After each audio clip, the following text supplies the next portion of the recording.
we started with the episode of ਮਹਾਭਾਰਤਾ ਦੇ ਵਿੱਚ ਜਦੋਂ ਭੀਸ਼ਮ ਪਿਤਾਮਾ ਦੀ 100 ਤੀਰਾਂ ਦੇ ਸ਼ਈਆ ਦੇ ਉੱਤੇ ਪਏ ਹੋਏ ਸੀ, ਉਹਨਾਂ ਦੇ ਜਾਣ ਦਾ ਵੇਲਾ ਸੀ ਅਤੇ ਉਹਨਾਂ ਦੇ ਆਸੇ ਪਾਸੇ ਸਾਰੇ ਇਕੱਠੇ ਹੋਏ। Pandava, Draupadi, Kaurava and hundreds of sages, बहुत सारे साधु उन्होंने विदाई देन लग्या। ते ਜਿਹੜੇ पांडव सी उन्हां चों युधिष्ठिर कुछ कहन लगा भीष्म पितामह नूं, और उहदियां अखां दे विच आंसू सी ते भीष्म पितामह ने उन्हां नूं कहा कि कोई फिक्र करन दी लोड़ नहीं है, मेरे जान का वक्त आ गया। तो युधिष्ठिर ने भीष्म पितामह नूं अगों कहा कि जान तो पहला तुसी कोई धर्म दे कोई गुण, कोई राइटियसनैस का कोई ऐसा सूत्र दस के जाओ। जदों उन्हें इन्नी गल की तो पिछों कितों बड़ी उच्ची हसन की आवाज़ आई, तो जदों सारियां ने उधर मुड़ के देखा तो पिछे खड़ी द्रौपदी हसदी पई सी। युधिष्ठिर नूं बड़ा बुरा लगा और उन्हें द्रौपदी नूं कहा कि तेरे हसन का की कारण है।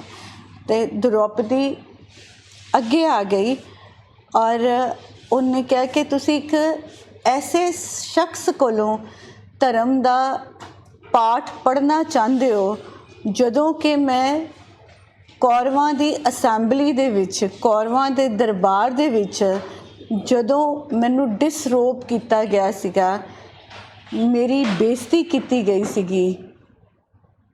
Not only Bhishma Pitamah at that time remained silent but he also supported adharma. उस वक्त भीष्म पितामह ना कि सिर्फ चुप रहे सी पर उन्होंने अधर्म नूं सपोर्ट भी किया सी। सो इहो जे बंदे कोलों तुसी धर्म का की पाठ पढ़ोगे।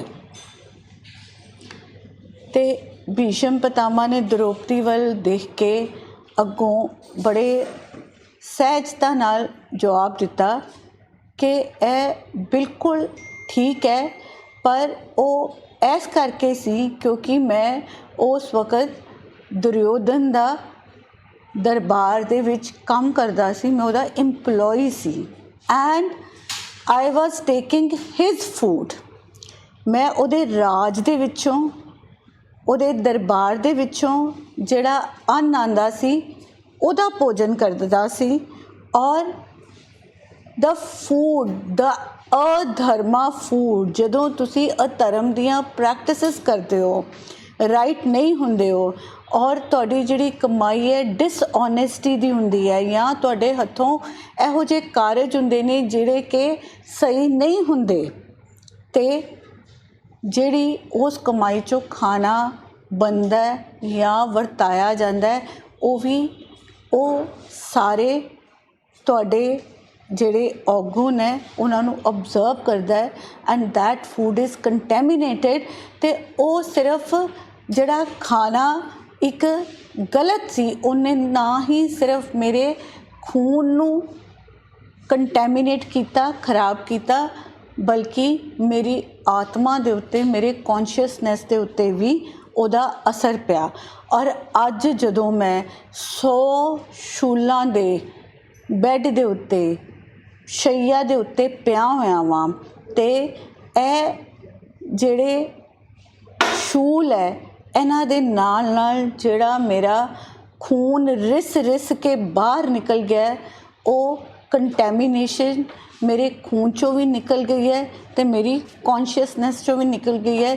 That's why today I am able to give a some counseling or some sar on dharma. So this is how the food affects our consciousness and transforms us. It is called food yoga.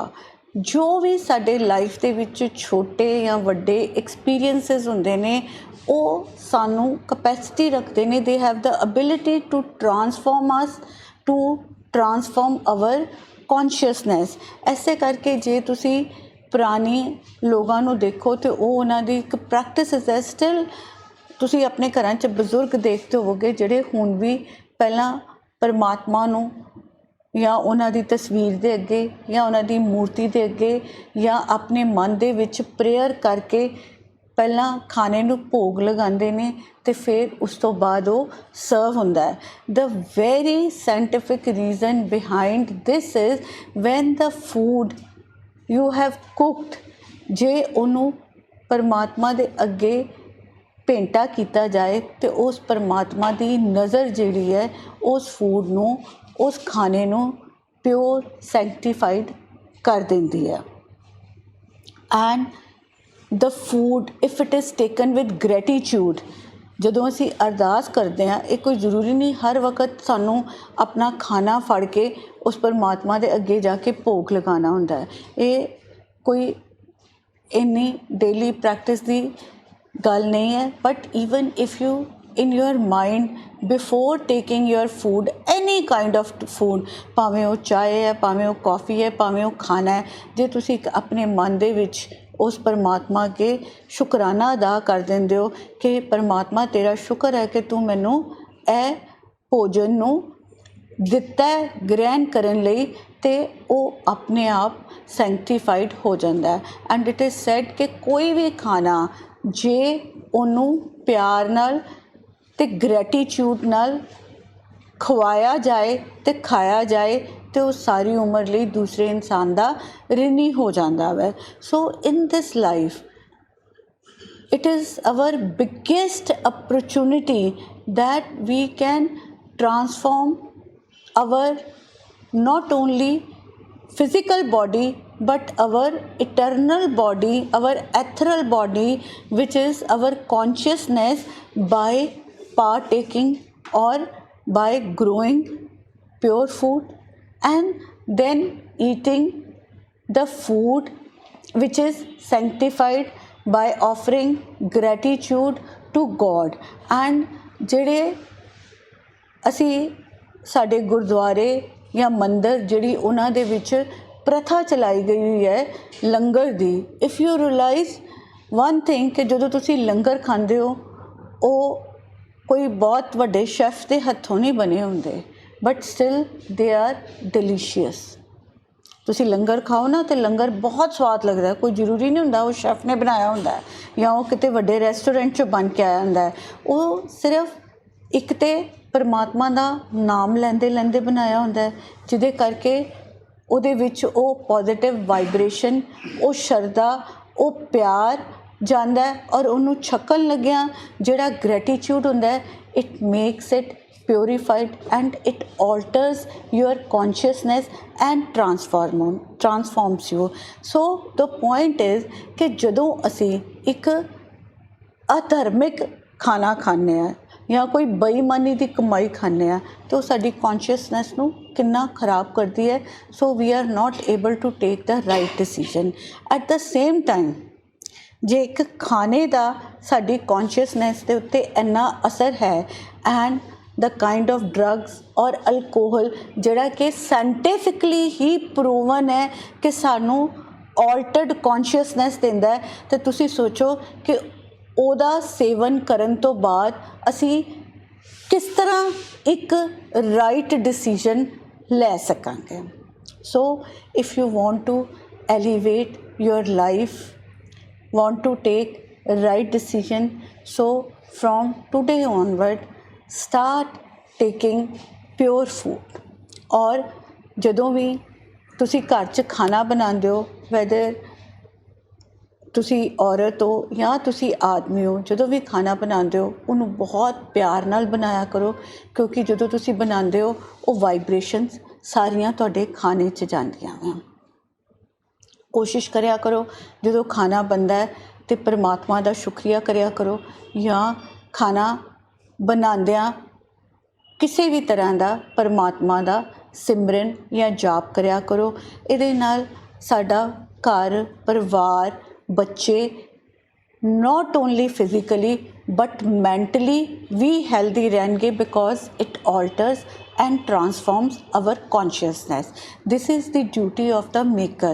But on the other hand, what is the duty of the person who is eating food? ठीक है, ਇਹ ਇੱਕ ਆਮ ਜੀ ਗੱਲ ਹੈ ਕਿ ਸਾਡੇ ਘਰ ਦੇ ਵਿੱਚ ਖਾਣੇ ਦੇ ਬਾਬਤ ਬਹੁਤ ਲੜਾਈ ਹੁੰਦੀ ਹੈ। ਠੀਕ ਹੈ, ਕਈ ਵਾਰੀ ਪਤੀ ਨੂੰ ਪਤਨੀ ਦਾ ਬਣਾਇਆ ਹੋਇਆ ਖਾਣਾ ਪਸੰਦ ਨਹੀਂ ਹੁੰਦਾ ਔਰ ਇਸ ਗੱਲ ਦੇ ਉੱਤੇ ਬਹੁਤ ਝਗੜੇ ਹੁੰਦੇ ਹੈ ਔਰ ਖਾਣੇ ਨੂੰ ਸੁੱਟਿਆ ਜਾਂਦਾ ਹੈ, ਥਾਲੀਆਂ ਚੁੱਕ ਚੁੱਕ ਕੇ ਮਾਰੀਆਂ ਜਾਂਦੀਆਂ ਹੈ। This is totally unrighteous practice. ਜਿਸ ਤਰ੍ਹਾਂ ਦਾ ਵੀ ਤੁਹਾਨੂੰ ਖਾਣਾ ਮਿਲਦਾ ਹੈ, ਜੇ ਕੋਈ ਸ਼ਿਕਾਇਤ ਹੈ ਤਾਂ ਤੁਸੀਂ ਉਹਨੂੰ ਬਹੁਤ ਪਿਆਰ ਨਾਲ ਕਹਿ ਸਕਦੇ ਹੋ। Always take your food with gratitude in your mind because there are so many who do not get it and you are nobody superior that you deserve the food। ਜਦੋਂ ਤੁਸੀਂ ਉਹਨੂੰ ਗ੍ਰੈਟੀਟਿਊਡ ਨਾਲ ਖਾਓਗੇ ਉਹਦੀ ਲਜ਼ਤ ਆਪਣੇ ਆਪ ਹੀ ਵੱਧ ਜਾਂਦੀ ਹੈ। So next time food is in front of you, please do not find faults with the maker or with the food. Be in a state of gratitude. Say some prayers to God. Be thankful to God for the food He has given you. And then doing this practice, keeping this practice in your home regularly, then you see the difference in the atmosphere of your home and the growth of your kids। ਜਿਹੜੇ ਤੁਸੀਂ ਕਹਿੰਦੇ ਨਾ ਸਾਡੇ ਬੱਚੇ ਸਾਡਾ ਕਹਿਣਾ ਨਹੀਂ ਮੰਨਦੇ, ਸਾਨੂੰ ਕੋਈ ਗੱਲ ਨਹੀਂ ਦੱਸਦੇ, ਸਾਡੇ ਹੱਥੋਂ ਬਾਹਰ ਹੈ, ਇਹ ਛੋਟੀਆਂ ਛੋਟੀਆਂ ਚੀਜ਼ਾਂ ਨੇ ਜਿਹੜੀਆਂ ਕਿ ਤੁਹਾਡਾ ਕੌਨਸ਼ੀਅਸਨੈਸ ਨੂੰ ਆਲਟਰ ਕਰਦੀਆਂ ਨੇ। ਔਰ ਜਦੋਂ ਤੁਸੀਂ ਹਰ ਚੀਜ਼ ਦੇ ਵਿੱਚ ਉਸ ਪਰਮਾਤਮਾ ਨੂੰ ਹਾਜ਼ਰ ਨਾਜ਼ਰ ਜਾਣੋਗੇ ਕਰੋਗੇ, ਇਹ ਸਿਰਫ ਨਾ ਹੀ ਤੁਹਾਡੇ ਬੱਚਿਆਂ ਦੀ, ਤੁਹਾਡੇ ਫੈਮਿਲੀ ਮੈਂਬਰਸ ਦੀ, ਸਭ ਦੀ ਕੌਨਸ਼ੀਅਸਨੈਸ ਨੂੰ ਟਰਾਂਸਫਾਰਮ ਕਰੇਗਾ and ultimately it will change your life, but it is not a one day process, it is a regular lifelong process. Thank you so much.